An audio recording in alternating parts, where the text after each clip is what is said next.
Hello, Holy Hour listeners. Just wanted to kick off this episode by offering up my audio editing skills to you. If you've been wanting to start up a podcast of your own but are holding back because of all the hassles with editing and mixing, then I'm your man. All you'd have to do is record the content you want, then send it on over to me and I'll cut out all the ums and tighten the gaps, make your segues nice and smooth and keep all the voices nice and balanced, and even add in a little background music if you'd like, all at a reasonable rate. And if I can make my thoughts sound coherent, then imagine what I could do for you. Doesn't even have to be a music podcast. Whatever you're into, you can finally make that all Beanie Baby podcast that you've been dying to do. I'm here to help. So if you're even slightly curious, just drop me an email at gavinconnor@gmail.com and we can sort out all the battle plans and details from there. But let's get on with some Cure Talk now. Thanks for listening.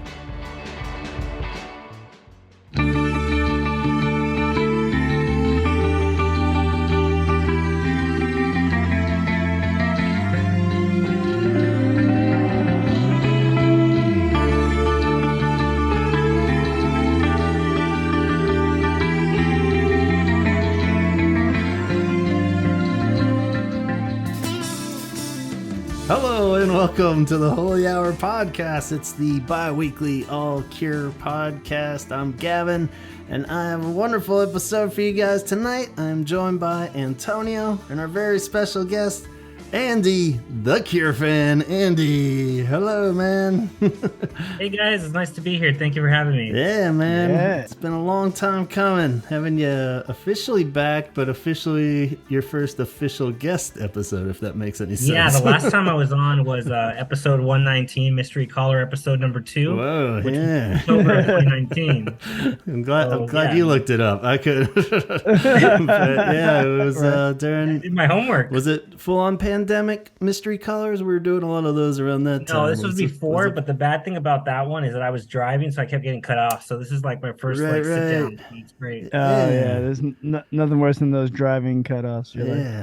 We're all. You're like, I don't know if they hear me or the motorcycle that just drove past me. Yeah. Well, everything before like episode 170 was pretty hit or miss anyway. We never really knew who was being heard or cut off, or so we've been holding out this whole time to have you on. So really is a pleasure. I'm glad to have you here. Thanks for making the time. I know you're a busy man. You're always out and about doing cool stuff. So I always love following you on the social media there and seeing what shenanigans you're getting into and bands you're seeing and stuff like that. So thank you.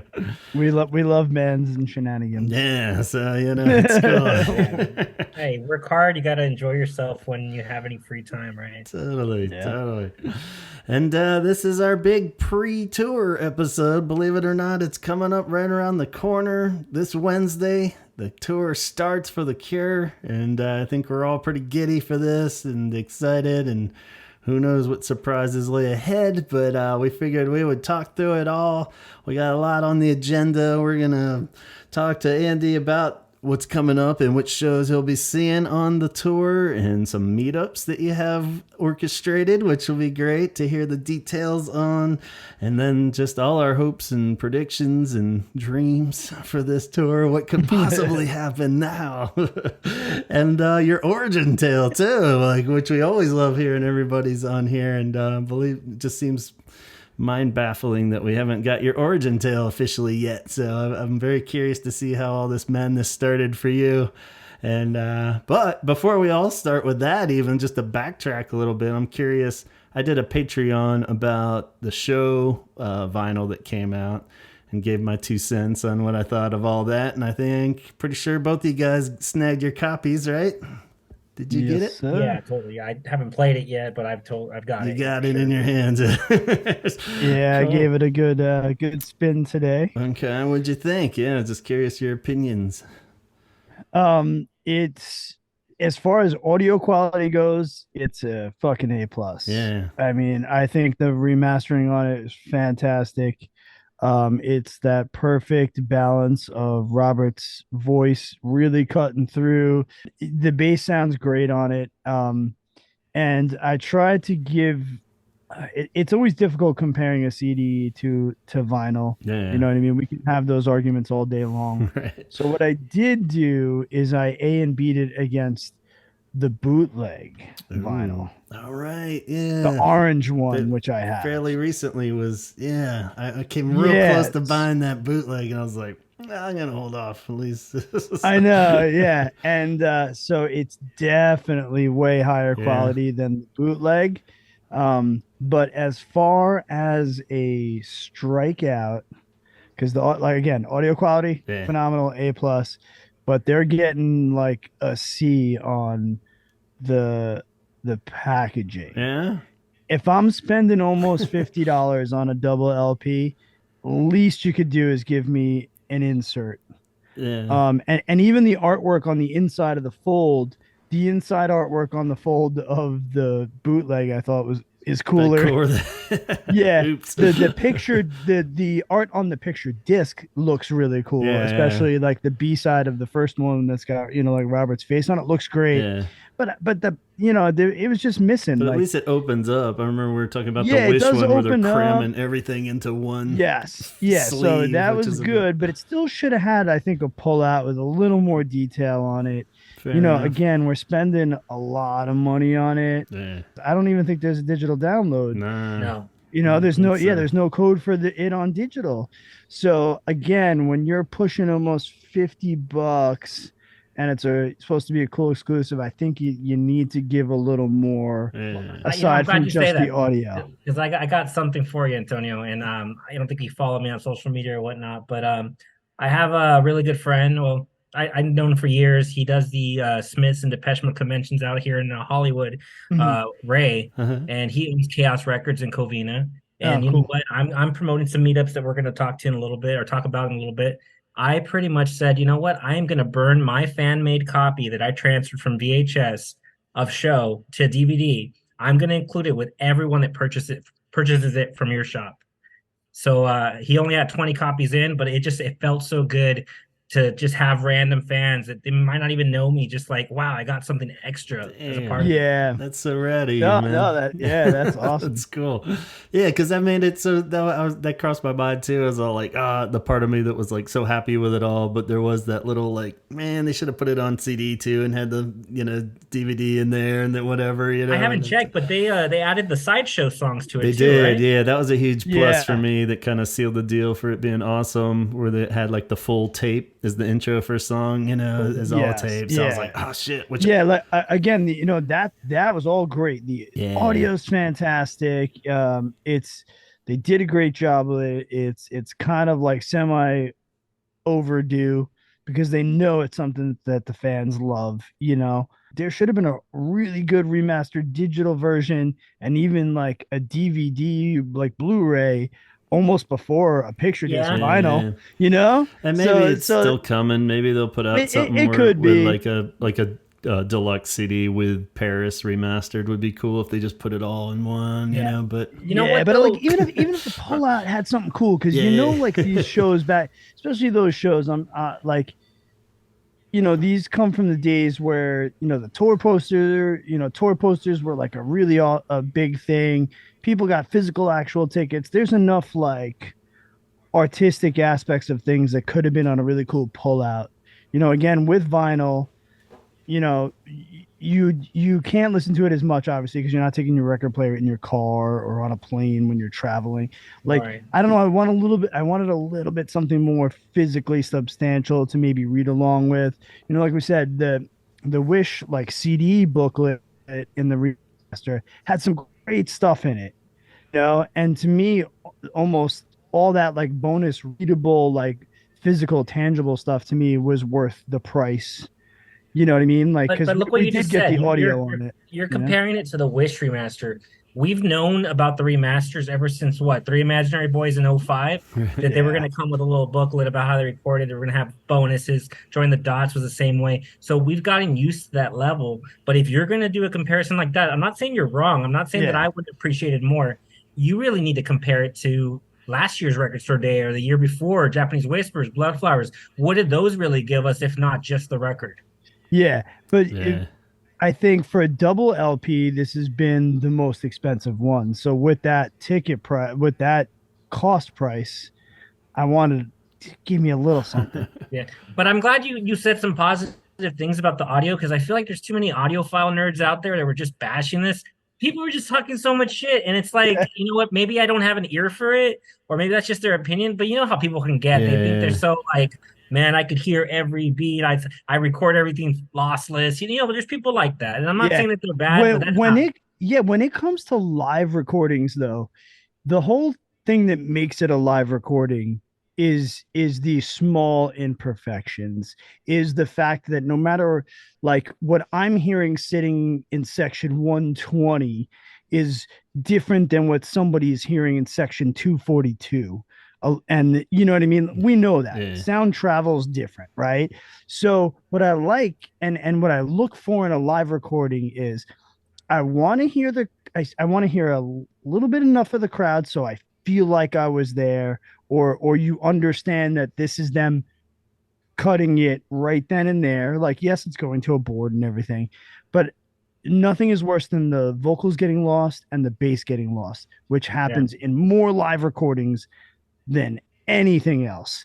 And they sound so good with still kind of hearing everything. And it yeah, arguably people's favorite like Cure lineup live on that, from yeah. like It's like the from last live recording with Boris for sure, right? yeah, yeah, 100%. So it's it's such a pivotal time from a live standpoint that you can't go back and get.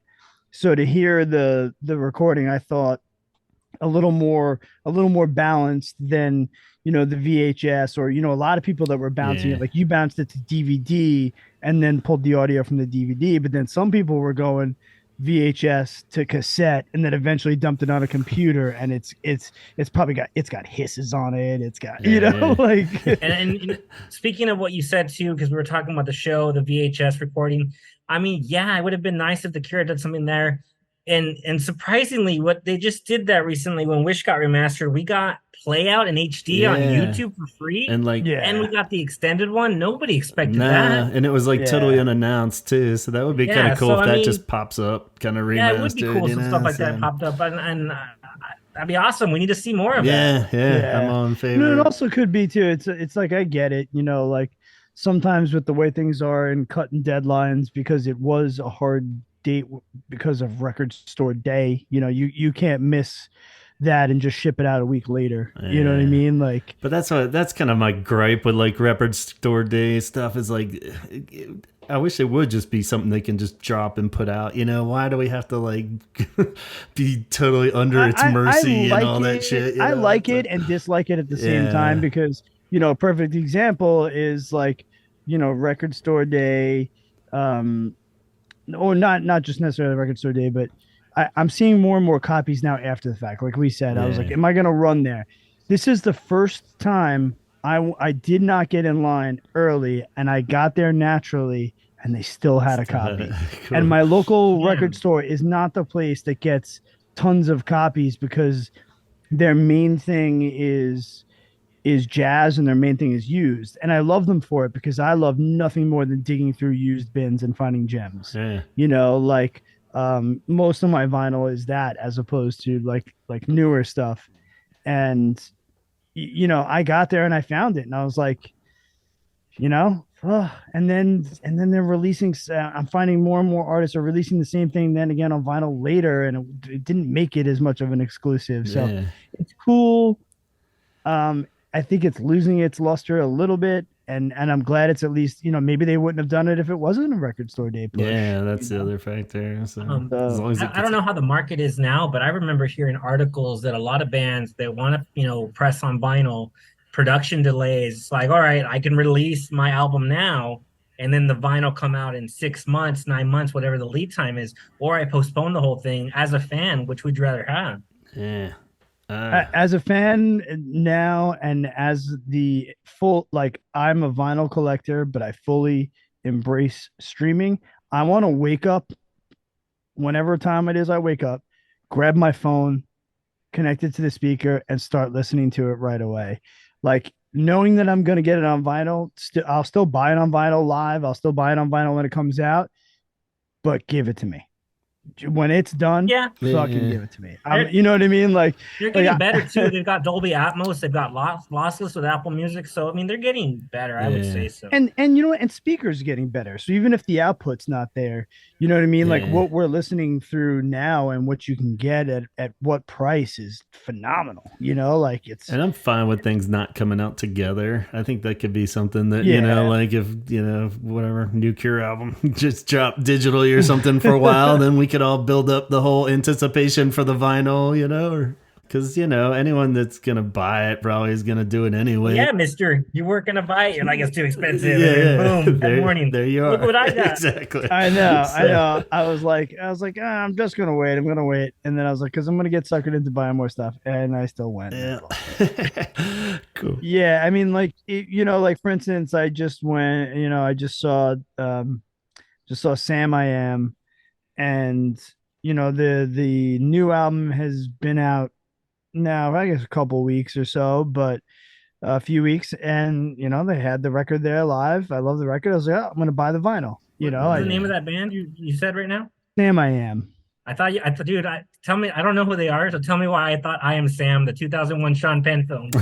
Like, what? Yeah, no, Sam I Am's kind of like they were like forefronts of like pop punk from Northern California, even during the days of like, starting around the same days as Green Day, believe it or not. They never made it like big. They had like, I think like one major label debut release, had like one single that kind of hit on the radio, but they've just, consistently put out records. That's cool, man. I'm glad we all come from different backgrounds, yet we all share an appreciation of the Cure. You're talking about Jimmy World. I got bands that I like on the side. I'm sure we'll talk about it when we talk Origin. Yeah. Gavin likes his own stuff. I mean, it's awesome, but we're all they have to be one of the greatest crossover bands of all time. I mean, there's just the gateway drug. Yeah, 100%. It's like, metal kids love them, punk kids love them, goth kids. I mean, like, it exceeds genre. I think that's one of. You ever seen that meme where there's like a bunch of hands holding on, and it's like goth kids, emo kids, and like in the middle, it's something that relates to all of them. Yeah, I mean, I joke around all the time. And I say this to people: The Cure is the first emo band. Dude, I'm like, if you want to really go down, back to the roots, early '90s stuff. It's completely different, but it all has very much like so much Cure aspect to it. I'm like, come on. Yeah.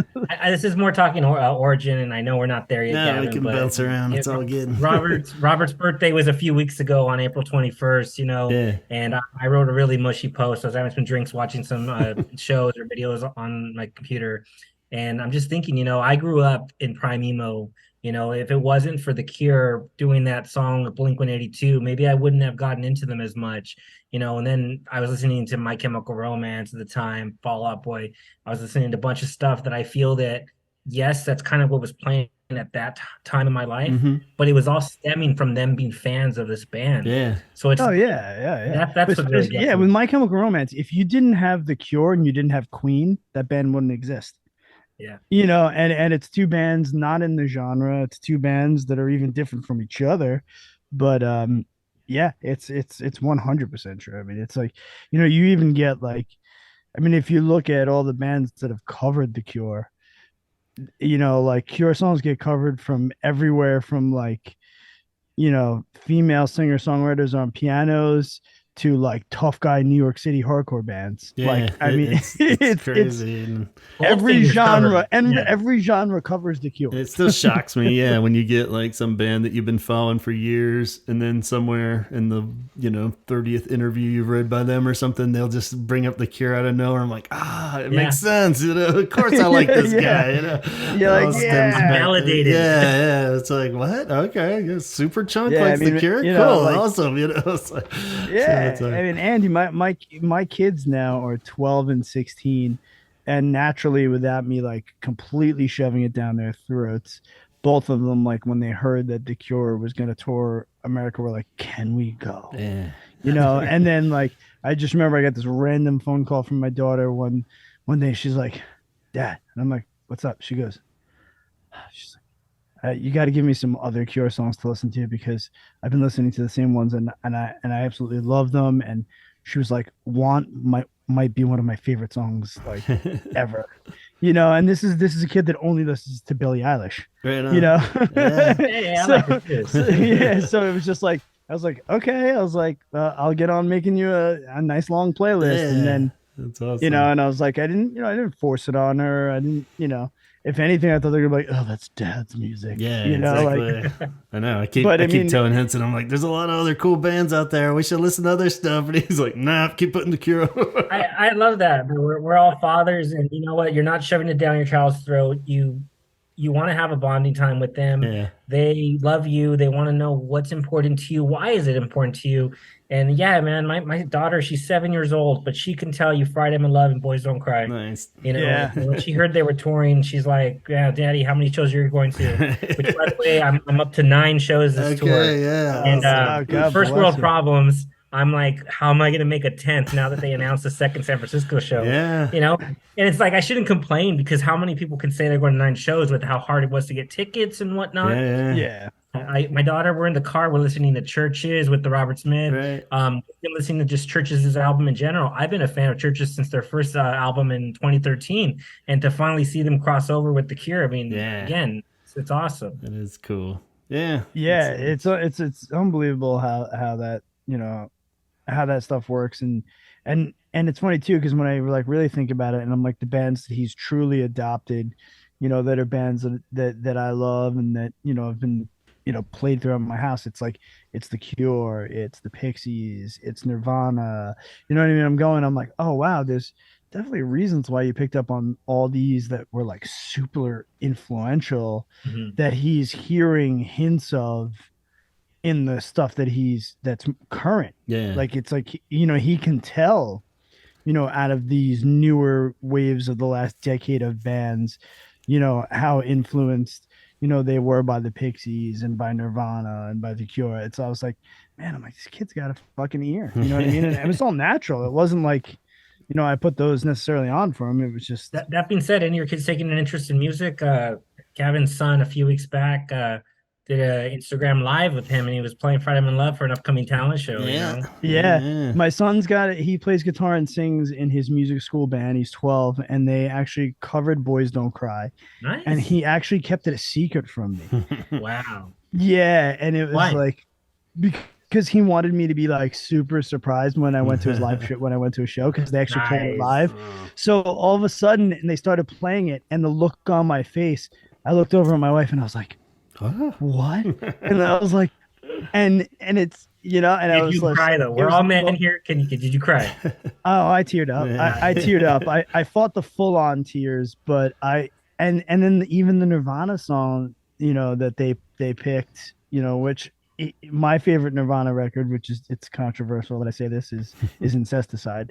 Everyone, Yeah. because it's not the, Yeah. it's not the big one, but I get up there and all of a sudden I hear him like start playing, and I'm like, it's not even like they went for Smells Like Teen Spirit or anything. I just hear him go, Mom and Dad went to a show, and I was like, no, and I was like, yes, like even down to the songs that they picked, which he had the influence in, because with him playing guitar and singing, he had to go to his music teacher and say, listen, I know I can play these songs. I already played them, and like convince them like, can we play this? Yeah. It's pretty awesome how, to see that passed down is like great. Cause I mean, for me and Gavin, for sure, like we're, if we're going to get into being old and say old shit, we're first generation Cure fans. Yeah. Like my mother didn't listen to the Cure, Yeah. you know what I mean? Like, so it's like our kids are like the second generation from our families, Yeah. you You know know? what?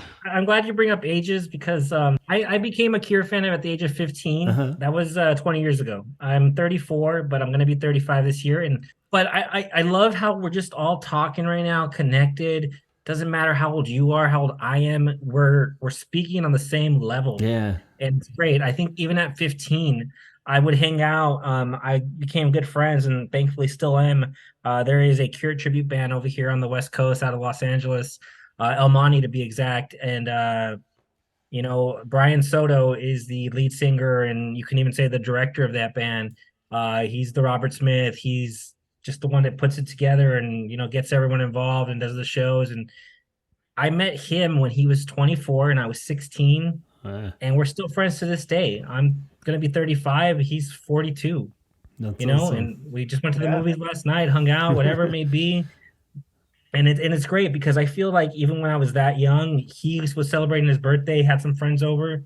Nobody belittled me. Nobody made me feel like, oh, what's this kid know? It Yeah, was we all had a passion and a love for the Cure. I mean, maybe mine wasn't as strong as it is now. I wasn't as educated, but I mean, I felt it. yeah, I still do. And going full circle, Gavin and Antonio, I've been these meetups that I'm doing before the shows that I'm going to that I'm coordinating. My priority was to make sure they were all ages yeah, because I never wanted to feel like someone under 18 or 21 was going to be excluded because at one point that was me. yeah. That's cool. So Yeah, man, I mean that's one of the powerful things about music is it doesn't see age, it doesn't see race. I mean it's like how it's like how The Cure or lots of bands play in countries where the people don't speak English, but they can sing the lyrics because it goes transcend. through that barrier, like without a doubt. I mean, even more so than movies. Like, yeah, you can dub a movie or you can put subtitles.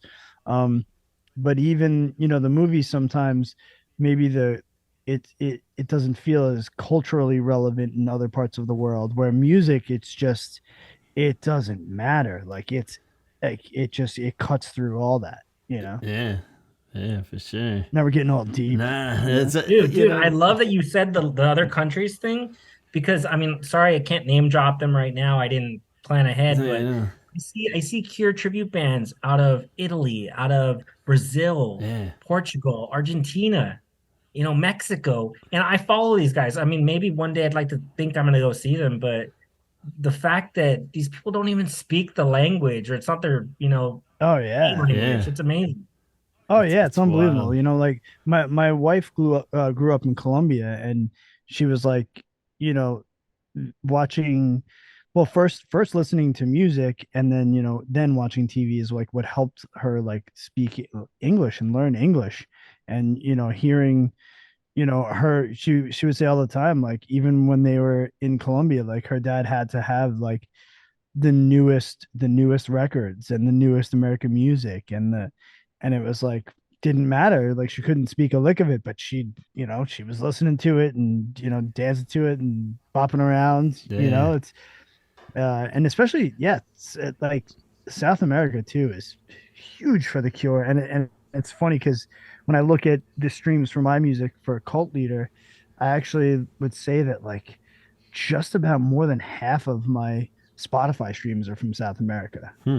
Nice. Let's Yeah, I just go. feel like it's funny. I'm like, oh, that's like I love that, the Yeah, fact that like some of the people are really like listening and connecting with it that may or not even be like understanding what I'm saying. They're just like feeling it. yeah. Like to me that was like I was like, yes. Well, so much of like the lyrical aspect too, of like what you're saying with the Cure in particular. We do whole episodes where we all have completely different interpretations of it, and we all Yeah, I mean, speak like we did it. that thing about disintegration and Yeah, we were in that panel. Remember I yeah, invited you to yours? yeah, yeah. That was cool, man. We all had our own take. Yeah, everybody's. I mean, it's like that idea of you don't even have to clearly understand the language in the sense, even if it is your native tongue. We all still don't really know. I think that's what's great about the Cure in particular is that it's so wide open to interpretation, and the Correct. emotion is such a huge part of it too. That it doesn't really. You don't really have to dwell on the words that he's saying, but you kind of feel what he's saying more than even, you know what I mean? It's Yeah, yeah. but yeah, so you said at that young age, then let's just do your origin story. That'd be great to hear. What was do you remember the first time you heard him? Cool, man. Yeah. So like I said, I'm 34 going on 35 this October. I was born on 10/15 on a Saturday. It was not at night though. Nice. So maybe Yeah. maybe it was always meant to be. I don't know, man. Yeah. I feel like I kind of had like an obsessive personality. I might still, obviously. um I was like really in like freshman year of high school. I was really into like rap and Eminem, and that's when Eight Mile came out, other stuff. Yeah. pissed my mom off. So I don't know if I just really liked it that much or if I just wanted to rebel. Who Yeah. knows? I Yeah. still like some Eminem even now though. You know. But like the next year out of nowhere, I just started getting into like my dad's old CD collection. And the weird thing about that is that my dad had like towers and spindles of CDs at his house, mostly Spanish music. He was born in East LA. He was first, I want to say first generation American because his parents were from Mexico. Right on. It's my grandparents.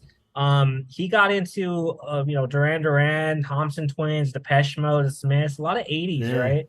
And somehow growing up, it was a mix between 80s and mariachi music. Well, like his big idol is Vicente Fernandez, who passed away a few years back, uh, Mexican mariachi singer. Debatable to say one of the best. Okay. And that was his thing.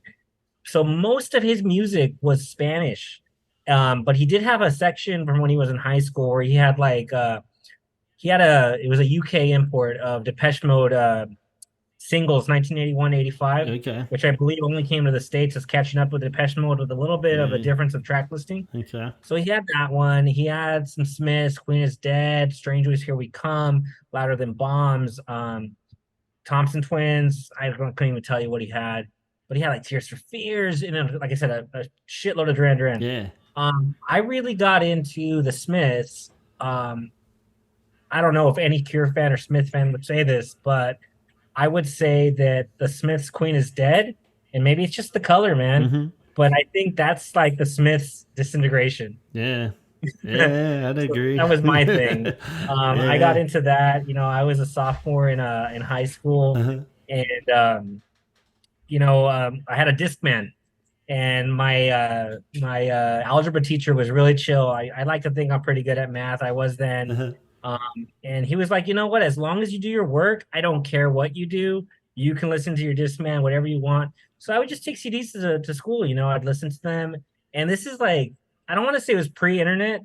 It was pre-internet for me in the sense that I didn't have it easily accessible. Right. If I wanted to use the internet, I was going to the community library, maybe because it was a project or doing something. Dude, I didn't even know how to use email. When you said, oh, you have to find me at Gmail, I thought I needed to type your Gmail as the URL.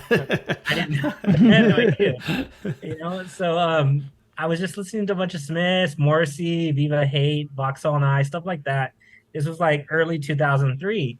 And then my dad's like, I also have this other CD compilation from this band called The Cure. And I mean, I didn't know who they were, couldn't tell you any of their songs. It was this CD with this old man on the front, and I was like, "Is this the singer?" Yeah. Who knows, man. So I listened to it, and it was Staring at the Sea, the singles, which came from Standing on the Beach, right? And no, I loved it, man. It was great. Of course, it was great. It was a compilation of hits, pretty for the most part. Yeah. Yeah, and it was cool because I had no idea what they looked like. I didn't know this guy wore makeup. I didn't know that he was a certain way or whatever, or teased hair. Yeah. But I'm listening to this hand in hand while, bands like Taking Back Sunday, Fall Out Boy, Blink-182 are having a resurgence. And it's like the emo pop punk scene. Green Day's American Idiot would come out the following year. And yeah, so it was like kind of hand in hand. Yeah, and that's cool. Blink-182 came out with their, depending on how you see it, self-titled, untitled album. Right. And all of this by featuring Robert Smith, and kind of going back to what we were talking about, like the show inserts and this and that. Yeah. That insert for the CD was awesome because you get to like see how much of an influence Robert Smith was. It even got to a point where they put in writing in the booklet, like, oh, we would send the MP3 file to him. He would put his own stuff on it. Then he would send it back. And I mean, that was so cool. It is cool. Yeah. Yeah. Even around that time too, you could tell like their music videos got away from, a little bit, got a little dark. Dude, I miss you. I miss you. Yeah, so and it got very Tim Burton-y and very, I sometimes still confuse those. I'll throw that song on thinking it's the one with Robert on it, and I'm like, wait, yeah. He should have been on that song, yeah. So what I'm saying is that it was a time where I was discovering The Cure organically, but it was also being pushed on me, not in a bad way, but by other artists who were influenced by them. And it's like, hey, it's okay to like these guys. We like these guys, and you like us. Yeah. Right. So Yeah. it was really cool. It was like justification that the direction you're going wasn't a bad direction, Right. because you were like, oh, okay, this band that's geared more towards my age also likes this band, Correct. and it's like, aha. And then we got to remember what happened in 2003. I could be mistaken, but I want to say 2003 is when Trilogy came out. Yeah. So that Christmas, it's like, hey, new Cure fan here. What can I get you? What are you interested in? Huh. I could be wrong. I want to say my dad or my stepmom bought me Trilogy on DVD, and it was amazing. Yeah, it was 2 discs. Yeah. We didn't get a single disc until the Blu-ray, but it was awesome because at that time I was only listening to Staring at the Sea. Yeah. I wasn't listening to Pornography, Disintegration, or Blood Flowers, so it was cool. Yeah. And then the following year we got Kurosa. I'm 15 years old trying to convince my mom that this isn't a phase. And by the way, if she's gonna watch this, which I doubt it, still not a phase. I'll grow out of it someday. Yeah, I didn't get to go to Kurosa. I was really disappointed. But that next year, Morrissey came out with a new album too called You Are the Quarry. So it kind of felt like it was this revival of like 80s was making a comeback. And maybe it was also not just emo bands, but it was bands like Interpol and The Killers that were also making this like new wave revival. So oh yeah, totally. everything felt like it was like, this is a great band to listen to, this is going to be great. I found out, they were MySpace days back then. There was no Facebook, Instagram, whatever the hell we have now. So I was on MySpace just trying to find other fans, no matter where they were. As long as I stayed away from the perverts and chats and chat rooms. Exactly. I tried to be safe, and I found out that there was a Cure tribute band in my backyard, practically, which was The Curse. And you know what? I was listening to The Curse, tribute to The Cure. I was listening to them. I guess they had like a Yahoo briefcase, which is like similar to like today's day and age of a Google Drive. Okay. They had some MP3s of a live concert of theirs. So I have like my iPod now because I upgraded from the Discman, by the way. Yeah. And I'm listening to like The Cure, but now I'm listening to The Curse. And to me, not obviously a tribute band is not the same as the real band, but at 15 years old, yeah, you're probably just as good. They're playing deep cuts, this and that. I was lucky enough to see The Curse. Not The Cure, but The Curse. It was like June 4th of 2005, a couple years later. Yeah. And guess what? They did the entire Staring at the Sea album, plus an extra encore. I want to say they did about 32 songs that night. Nice. So were there Cure songs that you heard for the first time by them playing it? Oh, definitely, dude. Yeah. So that's wild. So yeah, it was great. I know I didn't get to see the actual Cure until 2008. Okay, yeah. When I was 19, but I gotta say it was a hell of a show to go to. It was the 4 tour, which was for 13 Dream. They had played. I don't have the stats on top of me, but they played the Hollywood Bowl like May 31st. That might have been one show or two, I don't know. But then they added an extra day at the Shrine Auditorium in Los Angeles, which I've never been to. It's such a beautiful venue. And that was the show that they really like. The Cure's very notorious for not wanting to use the same set list every night. Right. They opened with, instead of Underneath the Stars, they did Out of This World. Cool. They ended with Faith. It was Simon's birthday. Shit. I met Lowell Tolhurst in the crowd. I mean, dude. It was like magical moment. Yeah.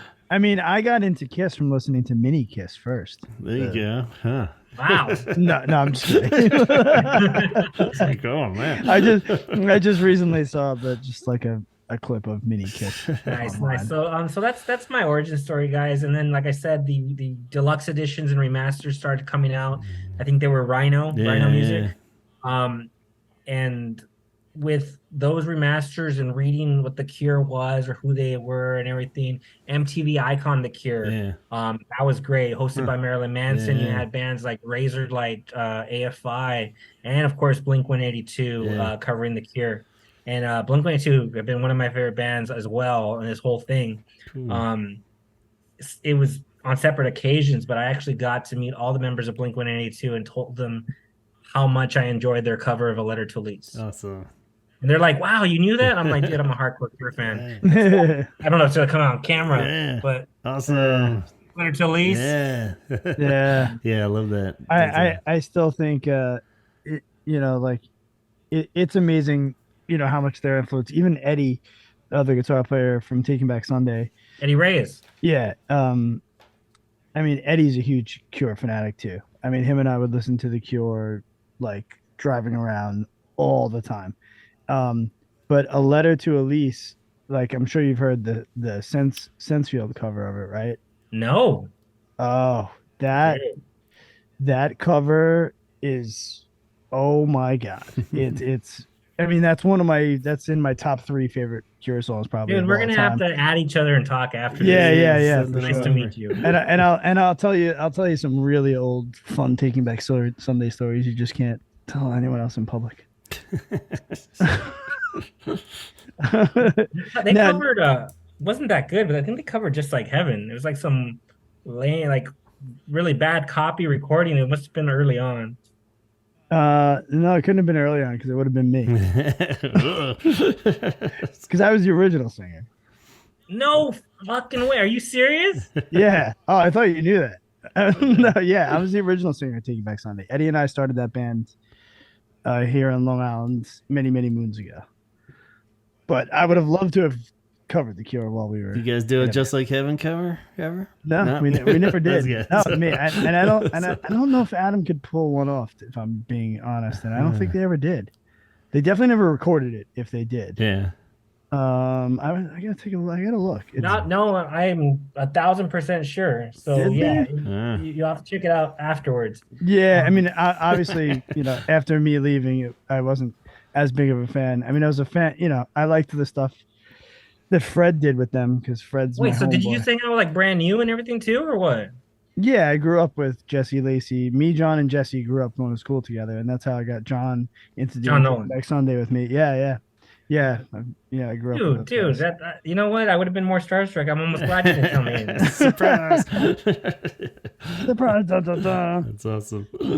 But yeah, Cool, man, man. that's me. I'm an emo kid, and I'm happy that I'm seeing The Cure 9 shows this tour. I'm doing 2 San Diego, 3 Hollywood Bowl, 1 San Francisco, maybe 2. I don't know. Okay. Yeah, that was the other big Yeah, news leading up to this. They did add an extra San Yeah, Francisco show, so that'll be the 35th show of the tour, making it 35 even. dude, So, I've been to.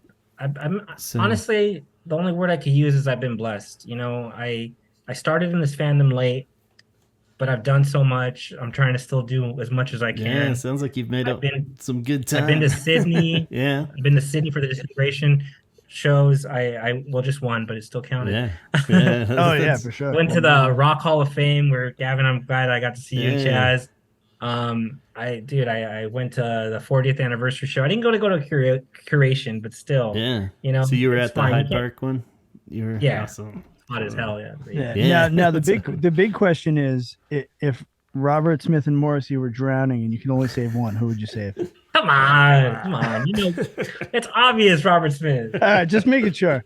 'Cause, I would sacrifice myself so they could both float on my dead body. Shut up, guys. no, I would pull up Robert while pushing Morrissey down with my Yeah. foot. I wouldn't go that far. Yeah. Morrissey, I'm just a huge Morrissey hater. Yeah. So well, he could be a good writer, but I think sometimes he has to shut up, man. I think he's like the original Kanye West. Yeah.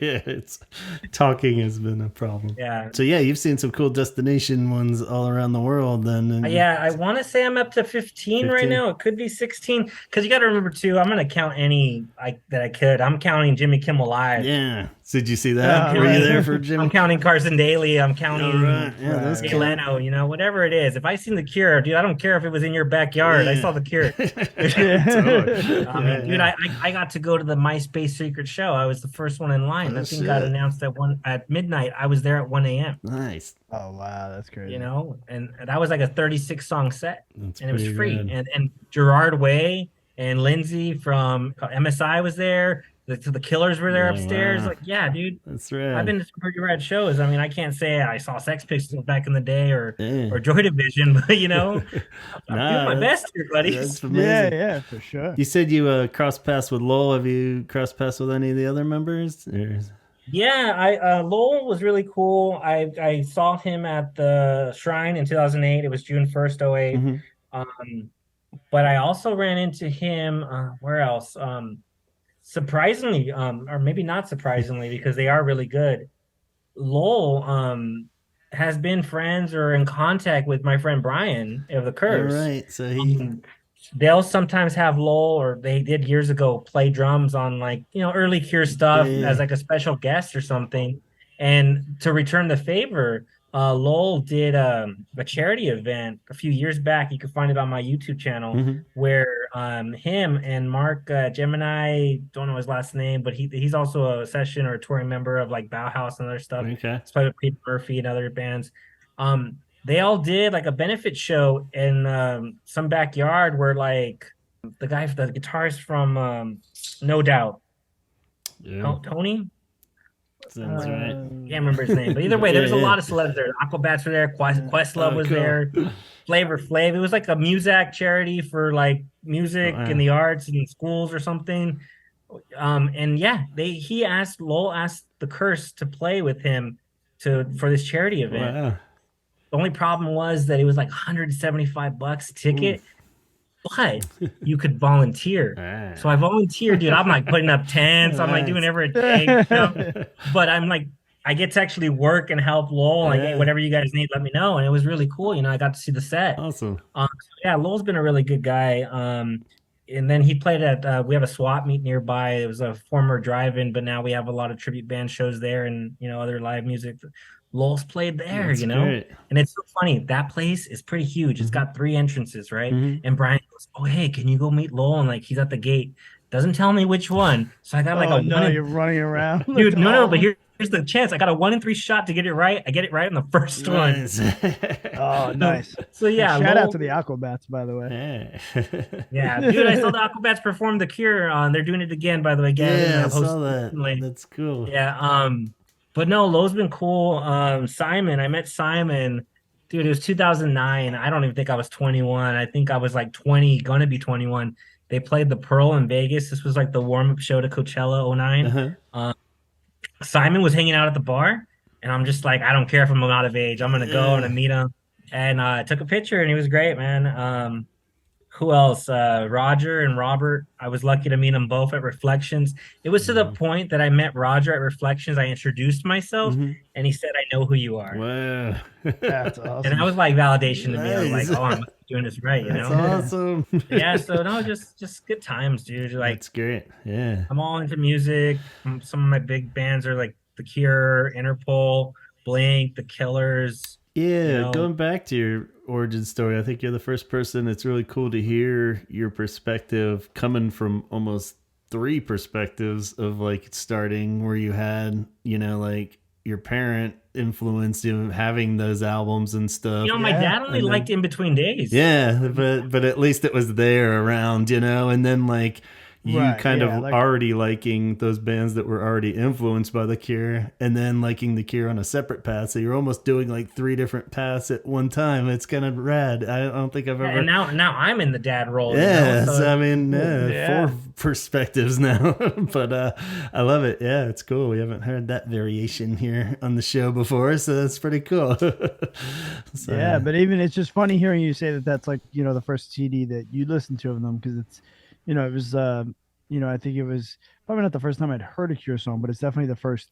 Cure CD I ever purchased on my own, was standing on the beach. Yeah, mine was the tape, so that one is key for so many people. It doesn't matter which part of the timeline it falls into. It seems like that one's always like. I feel like it's such an important like piece for them, because those songs collectively on one CD, and such a powerful cover, like you said, like you're like, is this the band? Is that like, like it's an amazing photo that just, I think, captivates people and drew people in, like and it's such a rad collection because it's so diverse without you even really noticing it as a kid, 100%. like because it's like when we look at it now, it's like, oh, the dark era singles, and then they go pop, and then they go to golden era or whatever you want to call it, and it's like, it seems weirder with age, but like as a kid, I was like, just Some of the early ones are a little weirder, but then And that's what I loved about Henson is because he seems to have really taken to the Love Cats. yeah, And I remember being 15 and I saw that video and I was just like, it starts off with Robert like this right. dancing and you Yeah. hear these bottles and everything and Yeah, you got taxidermied cats, you got it's like what people, the heck? it was great. Yeah, Um, that's amazing. and then I think with that song you got Andy playing the drums, but with I don't know what they're called, but there's those drumsticks that kind of Yeah, they aren't drumsticks, they kind of brush, have like metal. little brush sticks. Yeah, Yeah, the brushes yeah. exactly. Yeah, that was a great video that totally hooked me into. That was like getting the accompanying VHS of that, at a young age. I was just like, oh my god, these guys are so Yeah. cool, because I didn't really have the visual. I knew he was a little weirder looking eventually, but at the same time, it made so much more sense when I just watched all the videos in sequence. I try to be a very nerdy Cure fan. I think I'm nerdy by nature, not naughty. Nerdy by nature. I think I'm really tech savvy when it comes to things. So when I started getting VHSs, I'm like, I want to rip these. Yeah. I want to chapter in the DVD for my own personal sake, but I'm always one to want to give back. So I always want to do what I can for others, which is why I did the show, DVD copies. But yeah, like my meetup's coming up when if we get to around talking Yeah. Okay. I'm going to be putting in the 2014 Teenage Cancer Trust video that they released. Oh, wow. I think in 2020 or something like that for Halloween. It was like they filmed it in 2014, but it was finally fully released in 2020. As long as you donated to Teenage Cancer Trust, right? Oh, wow. Yeah. Dude, that's like a 45 song show. Yeah, that's amazing. Amazing. That's not available. So, there's a gray area. Am I really pirating or am I bootlegging and Yeah. something's out of print? Something's not really commercially available, Yeah. Yeah. And then I'm also going to be somebody online. I want to say his name's Austin. Him and a bunch of other fans put a multicam together of the Wembley 2022 shows. I don't want to say it was one show. It might have been a combination of all three. I've seen that. But I got his permission to download it. I'm going to chapter it. Awesome. And yeah, it's going to be great to give away at the shows. That's great. Yeah, it's always so that's cool you awesome. do all that, and we'll hand those out, because so many of those things are, I don't even know if I've seen the cancer thing, the whole. I think probably No, just I seen haven't. pieces of it on YouTube or and something. if you have, but maybe it's you didn't have the means to download it. Yeah, or I know don't who think you I've go seen to. that. So that's or rad. known how to put the effort on. If I could do something, I want to. That's awesome. So yeah, let's talk about these meetups that you're doing. You're putting together some hangouts Okay, for like these I shows. said, I'm going to 9 shows. Yeah, which ones are you going again? Just so I can. 2 in San Diego. It's really Chula Vista, California. Okay. But that's Saturday, May 20th and Sunday, May 21st. Right on.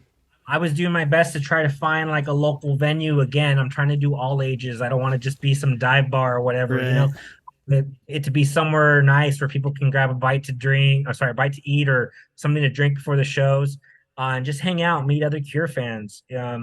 So I'm doing this at the Shake and Muddle in Chula Vista. I got a hold of them through Instagram, talked to their floor manager, Josh Allen, really good guy. He called me on the phone. He's like, you know what? We got to think about the business, because you know what? A lot of places want to charge you to have a reservation for a space or get a head count or something, because they have to see it in the business perspective. And when he said all that, I was like, oh man, this guy called to reject me. Yeah. But he goes, but at the end of the day, we're Cure fans. And it sounds like the right thing to do, and let's do it. Sweet. Yeah, that's So awesome. that was really cool of him. He's not charging me a thing. Then I kind of felt like, am I asking for too much because they added a second Chula Vista show? So what are we doing the next night? Yeah. And I'm like, hey, I could find somewhere else if you want. Yeah. He's like, no, let's do it. Yeah, at this I'm point, doing- it's like, if I'm committed, I'm committed. Yeah. So I'm doing a meetup there. I'm gonna give away and raffle things every night, but I want to talk about all the meetups first, and Okay. then we'll talk about what we have. So that's just San Diego. Right. Saturday and Sunday, like I said, May 20th and 21st. And now I come back from San Diego. Sorry, on the 21st Sunday. That's the week that they play 3 days at the Hollywood Bowl. Right. Which, oh my god, dude, this whole verified fan nonsense, and it's not saying it's nonsense. It came from a good spot, but it kind Right. of backfired on some people. I never got a code for the Hollywood Bowl. Right on. The only reason I'm going to the Hollywood Bowl is because I had some friends that only bought 2 tickets, and they were able to buy a max of 4. They bought 2 additionals. Right. So I'm going with one set of friends on Monday. I'm going with another set of friends. No, it's on Monday. Sorry, Tuesday, May 23rd, and then Right. I'm going with another set on Wednesday, May 24th. And I didn't have any tickets to Thursday, May 25th. I was just SOL. Right. It wasn't until later that the fan resales came available. Me and my girlfriend, we got tickets for Thursday night. But here's the weird thing: Uh-huh. we bought 2 single tickets in the same section, same row. One seat 5, the other seat 19. So I don't know if I can make someone scoot over. Man. I don't know, man. That's pretty close, But though. That's awesome. at least you're there. That's awesome. That is great. Yeah. So I mean, if we can find something better leading towards the date, then we will. But either way, that was my holy grail. That was the ones I didn't have. Yeah. How disappointing would it be to not be able to go to shows in your own hometown, you know? I know. Oh, It's so yeah, for sure. frustrating. So, I mean, I'm proud of all the meetups that I've coordinated, but I gotta say the Hollywood one, guys, is the one I'm most proud of. Vicinity wise, what's around, I wanted to know what I could do, what was within walking distance, what was within people like not wanting to miss the show. I took a long shot and I called or emailed the Hard Rock Cafe in Hollywood, and I didn't get a response for 2, maybe 3 weeks. Wow. Then I tried another contact for the Hard Rock Cafe in Hollywood, and you know what? I didn't want to seem pushy, but it's like if it's a no, tell me it's a no. Yeah. Don't just leave me hanging. You know? Exactly. Yeah, don't. I was really fortunate to speak with someone named Corey Tinnen, the sales and marketing manager of the Hard Rock Cafe in Hollywood. Cool. He told me that, well, first he wanted to talk to me, see what I was all about. And I told him, look, this isn't about making money for me. This is just about having a cool vibe, places to hang out, you know, and Right. just do it before the shows, right? And you guys are so close. It's Hollywood Boulevard. You know, you guys are a big name. It would be great. He loved my attitude. He loved my vibe. And he's like, yeah, let's do it. That sounds great. So we're having the meetups. By the way, the Shake and Muddle ones from San Diego, they're from 4 p.m. to 6 p.m. Okay. All the meetups are 4 to 6 p.m. The ones that I'm doing, because I wanted to give fans a time to get there early and then leave, Yeah. you know, go to assigned seats or whatever it may be.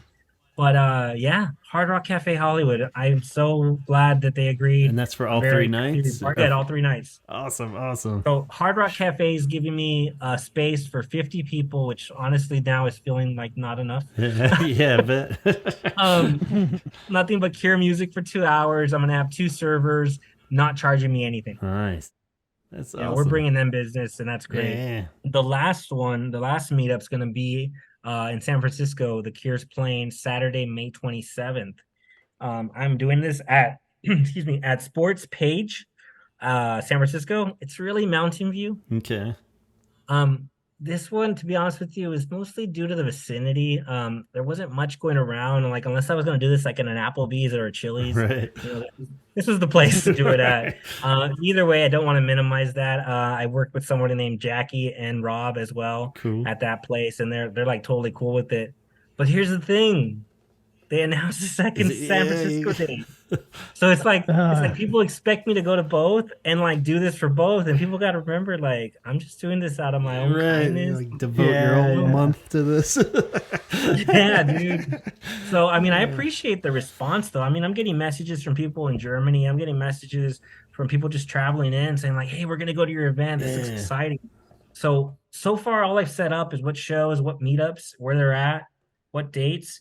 But again, like I've tried to show you guys, I'm really all about giving back to the community because I felt so welcome in it. Like I said, I'm doing the 2 DVDs for Wembley and for Teenage Cancer Trust. I bought some Robert Smith Boys Don't Cry keychains. They were 3D printed by a Cure fan out of Las Vegas, Sarah Holt Francis. Mhm. Her and her husband made them. She's selling them at $7 a pop if you want to buy one. She gave me a slightly better deal because I bought 27 of them. Right. I'm raffling off 3 each night. Awesome. And they're really cool, and it gives her exposure so that you can hit her up. Right. So that's great. I also partnered with Club Underground LA out of Chinatown, Los Angeles. I've got a DJ friend there named Larry G, and he is printing me some posters. We did this a few years back for the Pasadena Daydream show. Mhm.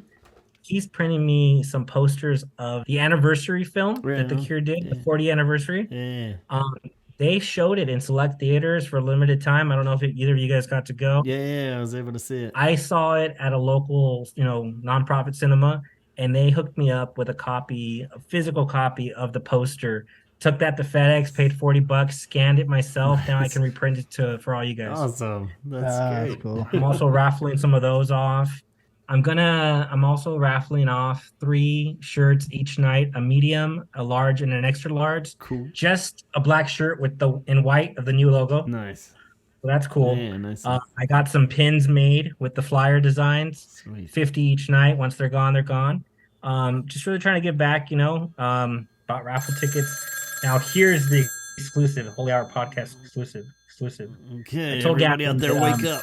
Listen. yeah, this is the time to listen. Sit up. I'm gonna do this either way, but I'm not Okay. gonna post about it. So if anybody knows about it in advance, this is because they watched this episode or they listened to it. Yeah. So that's kind of what I wanted to do. Um, I work for a company that makes machinery for manufacturing, including lasers, whose name I will not mention probably. But we laser cut stuff. So I'm working on making some. They could either be a keychain, but I think I want them to be like a necklace pendant.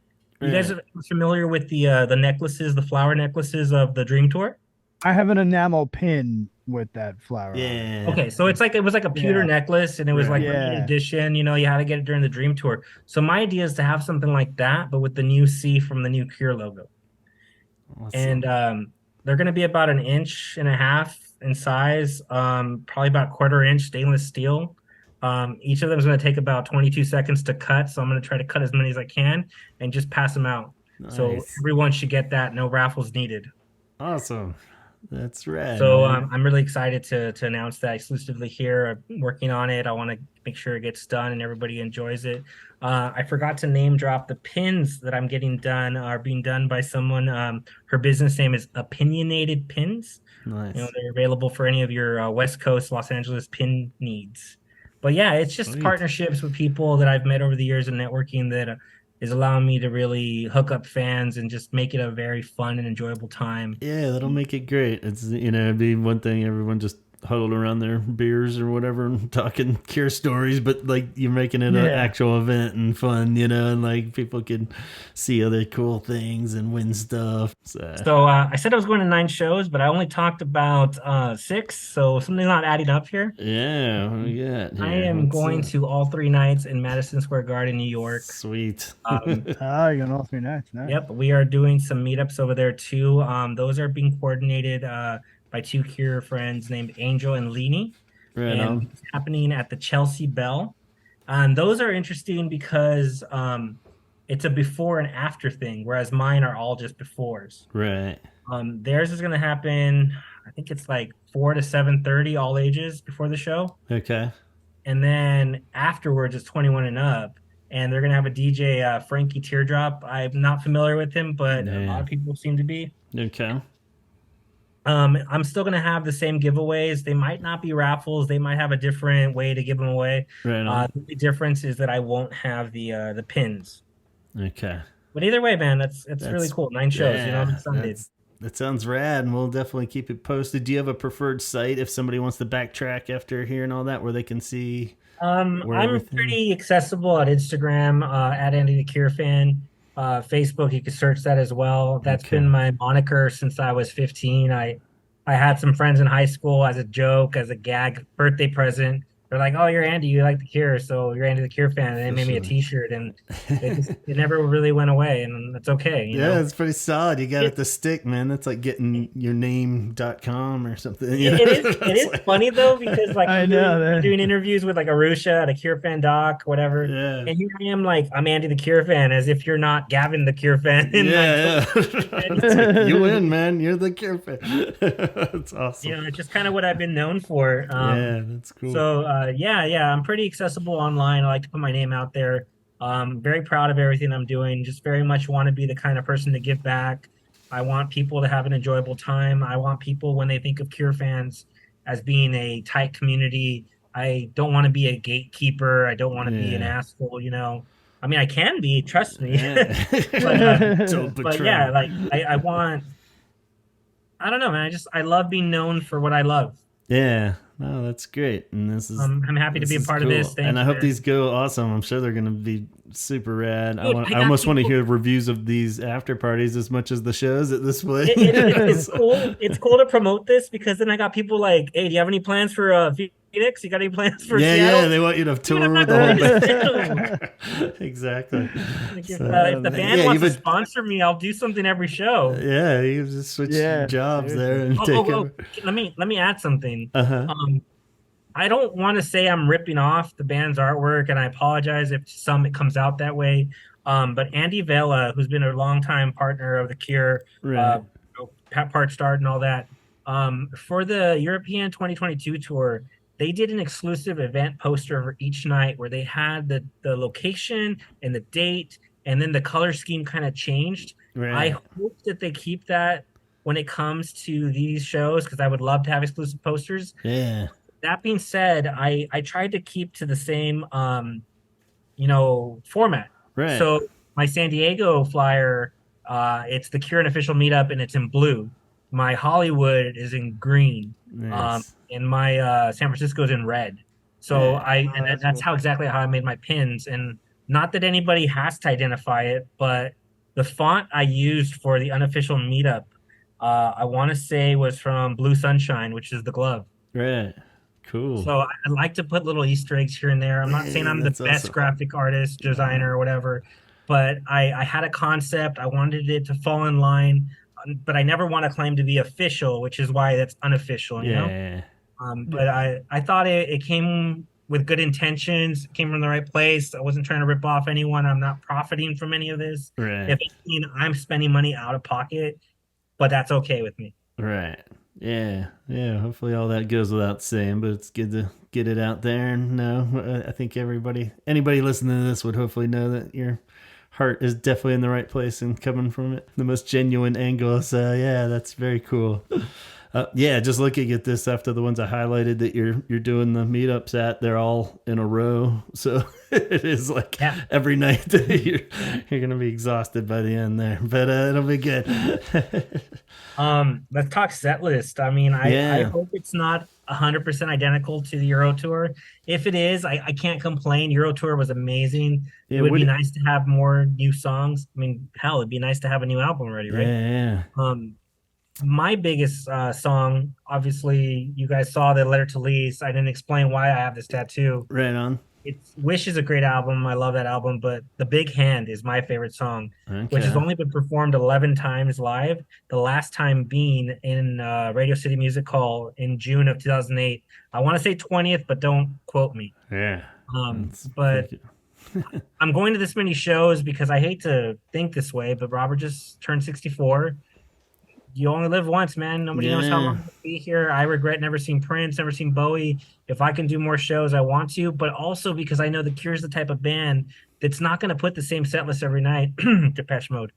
Um, Yeah, I know there were two women sitting in front of me that kept like looking at their at set list .fm and then like telling each other, and I was like, I'm glad I can't hear them because that would really piss me off. 'Cause that's not me. I'm like, just shut up and let me enjoy the enjoy show. the moment. Yeah, yeah. That's a huge part of it. Is I think that hooks us all for we're like, what's gonna happen the next night? One more, one more. It's like that I mean, little Wembley. thing. Wembley had 3 nights, and that was Yeah. the tour closer.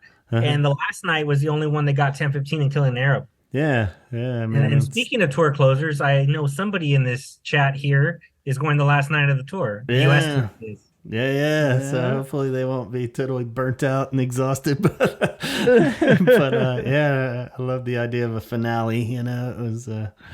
Yeah. And- See, I'm on the opposite side where if we don't have the record by then, I do not want to hear any more new songs. I don't want to have heard more than half the record before I actually hear the record. I'd say that in theory, but if they started playing it, I'd lose my shit and be totally. You know what happy it is, to- though? So I think it's bring the 'em on. quality of the songs too, Antonio, because based on Yeah. what you're saying, I think the record was already out by then, but I don't want to repeat of the Curiosa Festival where you play almost 80% of the whole album live. Yeah. Yeah. So if they're gonna do new stuff, you'd rather they kind of swap out some of the Right. But as at the opposed to same time, playing. and God, I hope nobody disagrees with me, but the caliper of songs on, the self-titled, I think these songs blow them out of the water. So why wouldn't Oh you want to yeah, hear for them on it? sure. Yeah, yeah. Yeah. Self-titled. Yeah, I don't think Oof. anybody was complaining about any of these new songs taking up a real estate in the set list, but Nah. it is weird, if they would add more to it, I don't think they will, but at the same time, it's interesting. I could see them maybe not doing like where they're all like are in there every night. They might start shuffling some stuff around and leaving out. Can I tell you guys a gag? Uh, Obviously the name of the supposed name of the album is Songs of a Lost World, right. and the tour is Shows of a Lost World. As a gag, and I know Gavin knows this, Antonio, I'm going to tell you, I'm going to buy Jurassic Park The Lost World shirt to wear on one of the shows. Oh my god, that's great. It's Yeah. pretty awesome. Like it's weird. Nobody's looking at me, but at the same time, like I'm like wondering what the hell am I gonna wear this tour, you know? Your Lost World t-shirt. Yeah. That's awesome. Yeah, it took me a while to get past that. I think I finally, once the tour was about halfway through, I'm like, okay, it's a thing. It's cool. But I was like, I just can't get past the dinosaurs, man. I still keep thinking of I dinosaurs. know. I know. I think about it too. But, luckily those songs are so good, the new ones there. So yeah, I mean, Favorites? I'll be actually more freaked out if they only like do one. Like they start phasing out the new songs. That'll be kind of troublesome or make me worry. And I'm like, maybe we aren't getting this album. Like if it looks like they're just getting kind of bored with them already, and they start like pulling all the new songs out of the set list. You guys So have a the favorite new song? favorite new one, it changes a lot, but I think I like that I Can Never Say Goodbye one. Just I'm really. in between that one and a fragile thing. Something about that. Dun, dun, dun. Yeah, that Then the one's. bass Simon's bass on the other one, yeah. Yeah, and Alone, it really is awesome. I love that one too. Alone's So not bad, but I think the other two are stronger. Yeah, I don't quite have a favorite because I feel like I like them all, and I'm way happier with all of these songs than I have been with the last three Cure records. It's five straight songs that I don't have a dislike or a could care less for out of all five of them. Yeah, yeah, yeah. So to me, I'm like, that's just the win. And yeah, it'll come on when I'm get lost listening to it in my headphones, and there's gonna be that song that just hits me at that moment. And like I feel like I need to spend more time with them. Right now, they're just five hot girls on a dating website, and I feel like I haven't Which dated one are you any of them. swiping on though? Exactly, that's yeah, what I'm saying. Like, yeah, so it's like, right now it's like you gotta. I really love End Song. I think The Cure's always been known for long intros. yeah. That's no different. But it doesn't seem like excessively long. And I know I'm probably gonna upset some people with this, but I feel like songs like The Promise and Watching Me Fall Yeah. might be a little longer than they need to be. Whereas Yes. End Song, I feel builds a mood, Yeah, and then yeah. you get there and it starts. And if I can feel that over a live video recording, I can only imagine how it's going to hit me when I see it live. Yeah, for Yeah, sure. I think I lean a little bit towards that one right now being my favorite. But again, until I've gone to bed with all five of them, I can't tell you which one I like better. Your comparison, dude. Yeah. Yeah. This turned into The Bachelor or something. Yeah, You're giving a rose to Antonio. Yeah. yeah, no, a blood flower. Yeah. There you go. Yeah, I like that end song has that we've been all dying to see like Reeves cut loose on an official Cure song, so that'll be great to hear how that is on an actual It's so weird, recording Gavin. and You stuff. mentioned Reeves. It's hard not to feel that he's the newcomer, but he's going on like 12 years now, Yeah, dude. exactly. When I was doing that last episode, I think it's like 11 or Yeah. 12 years. It's like, wow, yeah, he's definitely not new with the band, but I mean, the fact And that it's we like don't have the him on Jason anything except wrong the Jason number. bashing and everything. Like, I Yeah. want Boris back. Like, dude, Yeah, yeah. Jason's been in the band longer than any drummer. Exactly. Well, and to go to kind of go full circle here too, um, as far as the Record Store Day show, especially with that remastered, and I kind of had it cranked up, and there was like no one else in the house, and it was kind of quiet. Mhm. Man, that pictures of you, that version of pictures Yeah. of you, just it like It's, it fucking hits so hard. And when it's a song I love so much, it's very rare that you have a song that's probably your favorite, mhm. that even a live version like gives you that feel. Yeah. And I was like, man, I was like, I don't want to like say it, and I need to like A and B it with a bunch, but this could be like the best version of this song that like Yeah, for sure. that I now have in my vinyl collection of this song. And that's what makes them so great too, is the different variations of the different members don't change or dilute the songs. The different masterings don't, you know, don't ruin it, or you know, we can debate it, and you can have which one you prefer to listen to. Like when we were doing the pornography episode, like, for me, just the remaster, like, is now my go-to listen to on that album. There are people that are like, no, I want the original. I'm like, that's fine. But Right. that's how good it is that we can have those arguments. That's how good they are. Yeah. It'd be hard to have those arguments if the band was shitty. It'd be easy to say, yeah, like, oh, cool, thank God we've got clearer versions of these recorded. Yeah, yeah, totally. I guess touching back on the show thing and hopes for the tour and stuff, do you think there'll be any obvious nods to, anniversary type stuff? We missed kind of like any Wish, where it became Wish heavy or anything on the last You tour, know but you what? think, I don't want to have expectations with The Cure, yeah, unfortunately, and it's a little sad to say because the same thing could have been said about Wish in 2012. They played a lot of European festivals at that time. I actually still have one of the shirts yeah, where it was the original logo uh-huh, overlaid with the Cure Wish logo because it was the 20th anniversary. And right, I really expected more back then, especially with the merch design. yeah. Um, but it wasn't as heavy as I wanted. The big hand should have been played every night that night. Yeah, well, you'd think they would get it Yeah. in on some of these, but The only thing that's giving me some hope for, I think there might be some stuff like that nobody's expecting to hear on this tour, is like, now they went through a lengthy tour already and kind of got that monkey off their back. I think, they have the new songs that they were playing down pat. I think now there's been some time even in between the two tours where it's like it's not even like it was a month off, you yeah, know, for them to really dive and go, how do we make this even more special? Now, this is one of the things that I wanted to bring up with these, with the upcoming tour. There's two ways to look at this. Does Robert Smith say, look at all the difficulty this, even with me trying to make things better in the US, it had for these fans that went crazy to get tickets? I want to really make sure I give them something special. Or is it like, this is why the US is a pain in my ass? You know what I mean? Like, you can look at it kind of two ways, but he was doing so much fighting for the fans yeah, that I just feel like he wants these to be so magical in the worst way. And I I think think he there had the is best an amazing intentions, intention. but Yes, but yeah, agreed. yeah, our market just sucks compared to the European market. So in a Yes. way, it's our fault too. Sorry, um, but yeah, I see your point, but I hate to be that guy, Antonio. You're coming with a level of optimism that I'm gonna quote Lloyd Dobler from Say Anything.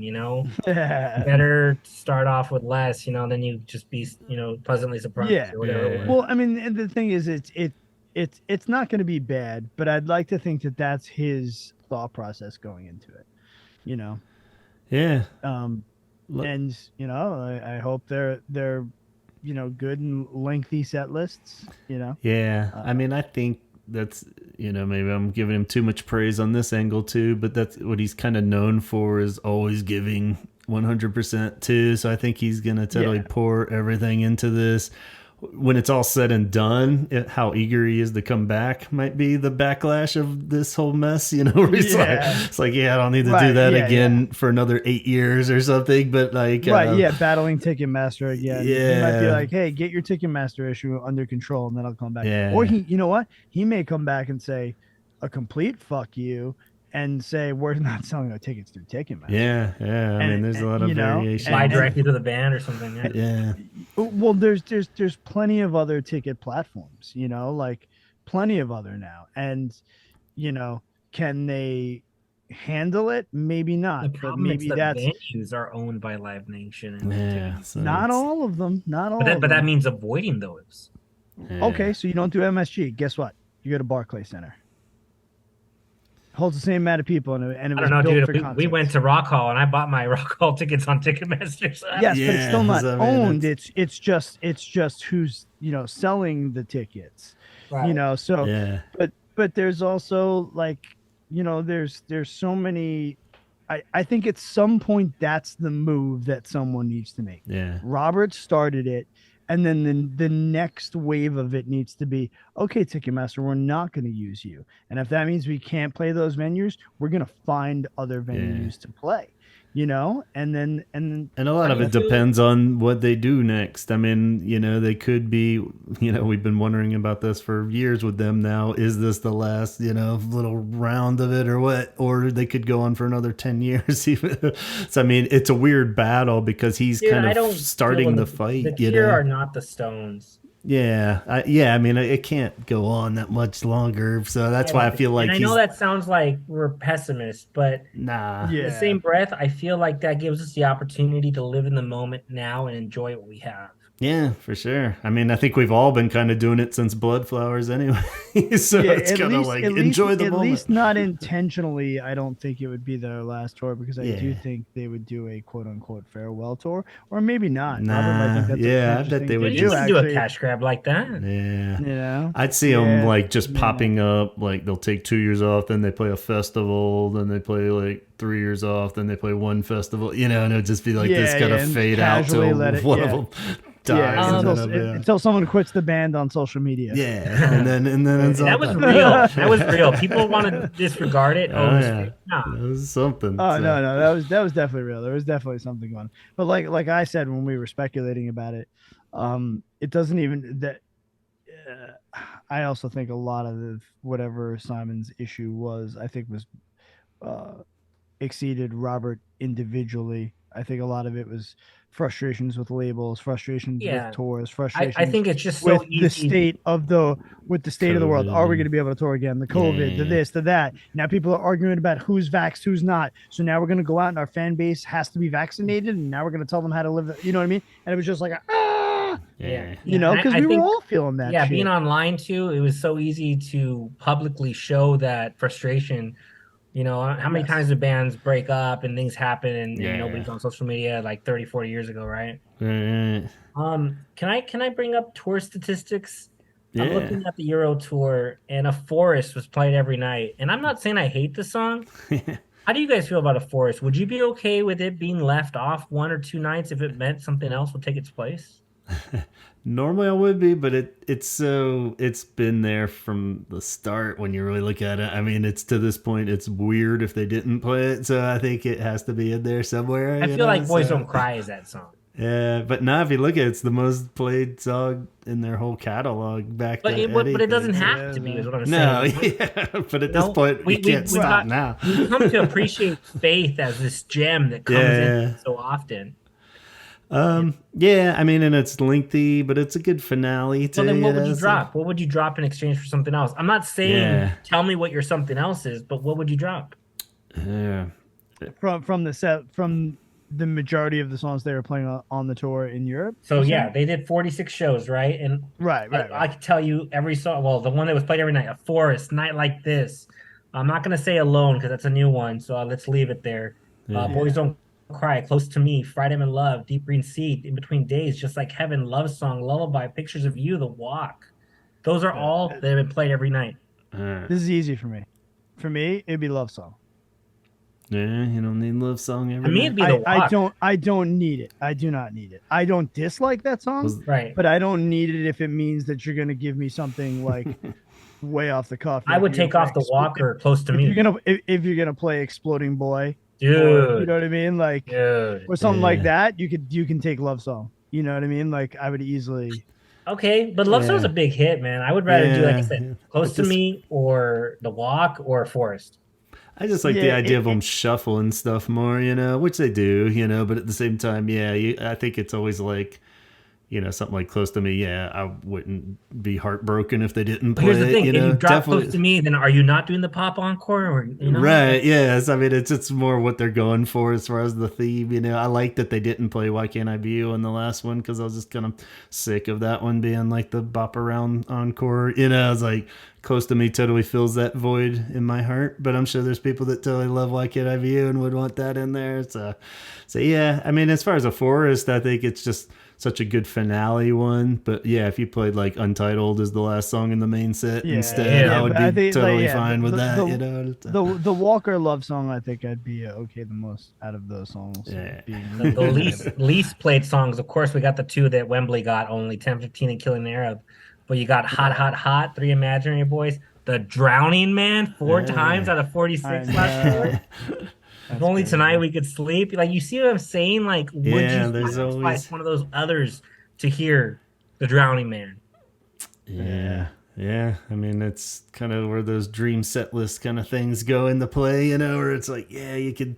But that's the thing too, and that's what I love about the Cure is that they can play a 3 hour long show, and then everybody's gonna always still have like so many songs like, oh, they didn't play this, oh, they didn't play, the fact that it's like this huge set of songs, and then I just started working on like a what I'd love to hear set list playlist, but went through that off for me as I was making it. I was like, well, if I was gonna say like, let's say 36 songs, I'm like, do I make it only 31 because they were playing 5 of the new songs? You know what I mean? Like, because those aren't out yet, so I can't even drop those in. So I might just round it, be an even numbered guy, and say I'm gonna give like the 30 songs I want. I wanted to bring up a set list that I curated or that I had the curse do for my 22nd birthday back in 2010. Oh wow, dude! I had Underneath the Stars as the opener. I had Open. I had Jumping Someone Else's Train into Another Journey by Train. Cool. I had A Few Hours After This. I had Exploding Boy, Too Late, To Wish Impossible Things. I had 100 Years, Disintegration, and Faith as a closer. So I've always tried to structure like my dream set list, and I was actually really grateful to have that. That's awesome. They pulled it off. Yeah, they played all those for you. Yeah, dude, it was a 20-song set. That's rad. That's awesome. Oh, yeah. Good stuff. That's Time cool. Machine Show would definitely be Dodger Stadium, September 8th of 89. Cool. Yeah. Tour. That would be pretty rad to catch Pixies, that. Love and Rockets, Cure, yeah. Yeah. Good choice. Love and Rockets is going to be playing in New York soon. Dude, I wanted to go see Love and Rockets at Cruel World, but the Cure wanted to play in San Diego that day. So I know, Is it that day then? That's the day. Yeah, they're playing Saturday, May 20th. Susie's headlining as well. Wow. I just said to my wife though, I'm like, babe, now that Susie's back, I was like, Susie Cure tour next year. She goes, no, that won't happen. Never. Like, stop. I'm like, whatever. I'm just trying to be like, yeah, it could happen. Like, that'd be so awesome.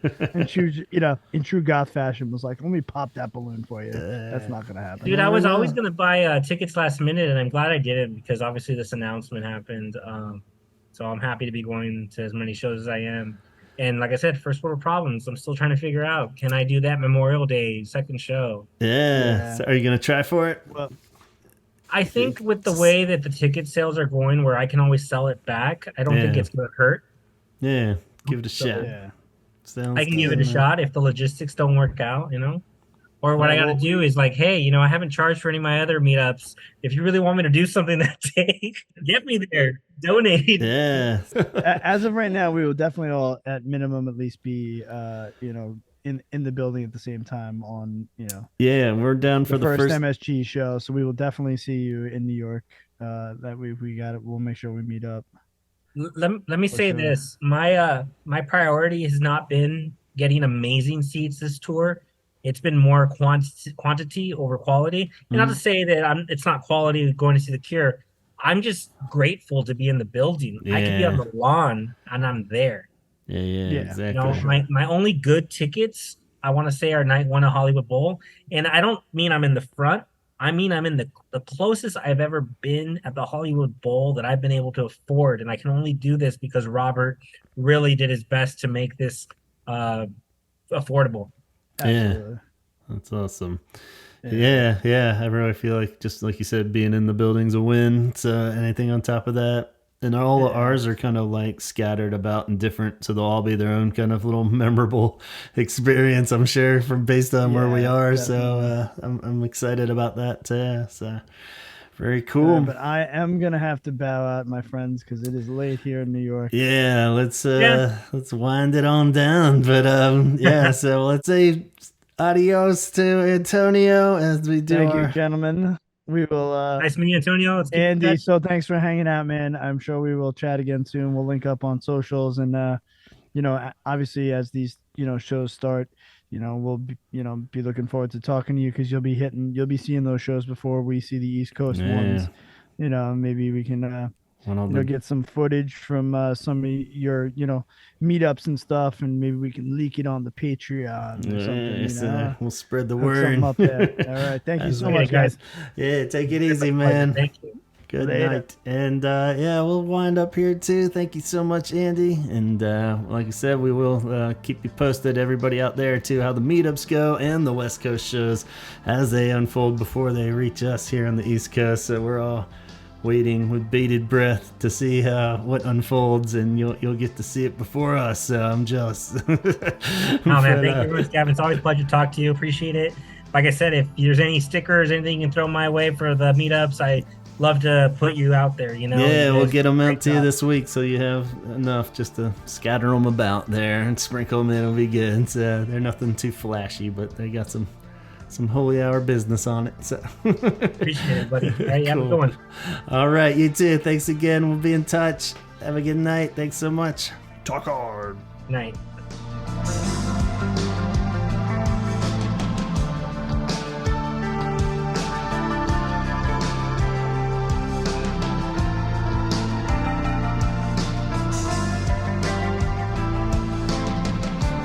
All right, again, a very special thank you to Andy. Super sweet fellow, and always welcome back here on the show anytime. Be sure to follow him on his Instagram account at Andy the Cure Fan, so you can be sure to track down these unofficial Cure show meetups that are going to be in San Diego, LA, and San Francisco, all running from 4 to 6 p.m. They're free, there's raffles, there's giveaways. I'll post the full list on our Facebook page as well, but it's bound to be the perfect way to kick off your Cure evening. So follow him on Instagram. You can see the cool posters he's talking about there that have all the details. The tour starts on Wednesday. It's so close. So make sure you're all subscribed and ready to go. Follow us on Instagram, follow us on Facebook, follow us on YouTube. Don't miss any details. I'm going to try to cover this all as best as possible again. So stuff's going to be popping up at random times whenever I can shovel it out there. So don't miss out. As always, a huge thank you to our Patreon. Without you guys, I wouldn't have the funding to go to more than one show. So I vow to keep my end of the bargain and try to report back on this whole tour as best as humanly possible. And more support is always appreciated. So if you want to help out, check out the patreon.com/The Holy Hour Podcast. See what we have waiting for you over there.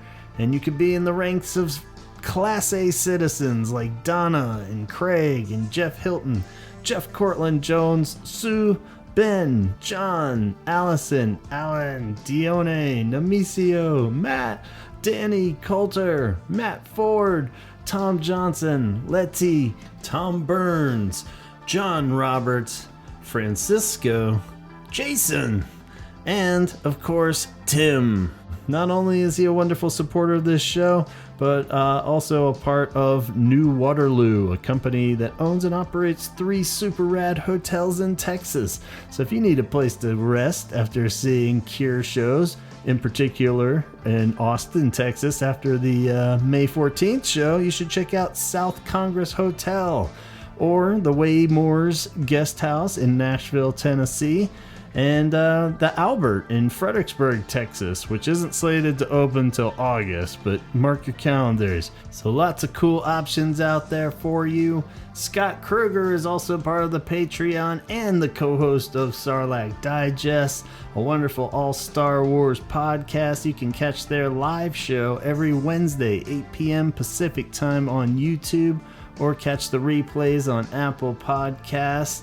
Each week they bring you quality theory crafting and show you exactly why it's so much fun to talk about Star Wars for hours on end. Dana is a talented motion designer and animator. You can check out her work at graphics.tv. That's graphics with an X. .tv. There you can also see her motion graphics reel and get a sampling of some of her amazing work. And you can also reach out to her if you're in need of an animator or motion designer to promote your business or project. Graphics.tv. Lisa says while you're up in Canada and in between some of those Cure shows, you should go check out Dickens. It's the coolest venue in Calgary. At dickensyyc.com, you can find out all the upcoming shows and events that they are hosting, including lots of cool trivia and themed dance nights that are coming up. And you can also follow them on Twitch at dickensyyc for all live streaming action. Kate over at CureThreads.com has so many wonderful products that feature original Cure-inspired artwork created by Kate, and it's all for you guys. And also she wants you to check out her new project that she put together for Robert Smith's birthday. She brought together many artists and various nationalities united by their love of the Cure, and they all made portraits of Robert using digital or traditional techniques. And you can see all of them on Instagram at CureArtsCollab, or follow the hashtag of #CureArtsCollab. And it looks like they're starting up a new one for Simon. That would be awesome. If you want to get in on the action, go on over to Cure Arts Collab and have your Simon art submitted by May 26th. Last but not least, our dear buddy Chaz, who runs 17 Second Shirts. Go on over and subscribe to his Instagram page at 17_seconds, and you'll see when he puts up a new pre-order for any Cure shirts. And check out his other podcast, the Excommunication Station, where Chaz and Donovan and Chrissy all hash out growing up in the church and its trials and tribulations. Email me at gavinconnor@gmail.com if you have any questions or concerns. Anybody traveling out to New Orleans, be sure to travel safely. I hope you have a blast and can't wait to hear about it. One more time, thank you, Andy and Antonio, and you guys for listening. We'll catch you next time. Talk hard.